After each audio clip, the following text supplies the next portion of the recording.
കേരളത്തിലെ ഭർത്താക്കന്മാരെ അവതരിപ്പിക്കുന്ന 5 നാടകങ്ങൾ. നമ്പർ 1, നീ ഇതെവിടാ കൊണ്ടുവച്ചേക്കുന്നത്? എന്തെങ്കിലും ഒരു സാധനം കാണാതെ പോയാൽ, സോറി, നോക്കിയിട്ട് കണ്ടില്ലെങ്കിൽ അപ്പ ചോദിക്കും നീ ഇതെവിടാ കൊണ്ടുവച്ചേക്കുന്നത്. ചോദിക്കുന്ന കേട്ടാ തോന്നും ഈ വീട്ടിലുള്ള സാധനങ്ങൾ മുഴുവൻ നമ്മുടെ പേരിൽ എഴുതി തന്നിരിക്കുന്നതാണെന്ന്. തരാതെത്തിക്ക് നോക്കിയെടുത്ത് വെക്കാൻ. നാടകം നമ്പർ 2, എനിക്ക് വിശപ്പില്ല.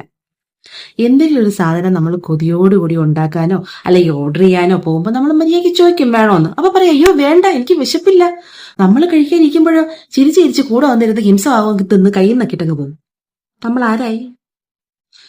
നാടകം നമ്പർ 3, നീ ചോദിക്ക് നീ പറ. എന്തെങ്കിലും പറയാനുണ്ടെങ്കിൽ നാട്ടുകാരോടോ ബന്ധുക്കളോടോ കൂട്ടുകാരോടോ നീ പറ. ചോദിക്കാനുണ്ടെങ്കിലും നീ ചോദിക്ക്. അപ്പൊ അവരെ മുന്നിൽ നമ്മൾ മോശക്കാരായേ. ഗൂഗിൾ മാപ്പ് ഇടാൻ പറഞ്ഞാൽ കേൾക്കത്തില്ല. വഴിയിൽ വഴിതെറ്റി ആരോടെങ്കിലും ഒരു വാക്ക് വഴി ചോദിക്കാൻ പോലും നീ ചോദിക്കും. ഇത്രയും നേരം കാറിനകത്ത് ബലമുണ്ടാക്കിയ മനുഷ്യനാ ഗ്ലാസ് താത്തപ്പോഴേക്കും. നാടകം 4, കഴിക്കാൻ എന്താ ഉള്ളത്? ഇത്രയും നേരം പുറത്തായിരുന്നിട്ട് ഇപ്പൊ അങ്ങോട്ട് വീട്ടിൽ കയറി വന്ന മനുഷ്യനാ. കൂടെ ഞാനും ഉണ്ടായിരുന്നു. 100 വട്ടം ചോദിച്ചു എന്തെങ്കിലും കഴിക്കാൻ വേണോ വേണോ വേണോന്ന്. അപ്പോഴൊന്നും വേണ്ടെന്ന് പറഞ്ഞിട്ട് വീട്ടിൽ കയറി വന്നിട്ട് അപ്പൊ ചോദിക്കുക കഴിക്കാൻ എന്താ ഉള്ളത്? ഞാൻ ഇവിടെ എന്ത് കുഴിഞ്ഞു വെച്ചേക്കുക? ഒന്നുമില്ലെന്ന് എന്നെക്കൽ നന്നായിട്ട് ആ മനുഷ്യനറിയാം. നാടകം നമ്പർ 5, 10 മിനിറ്റ്.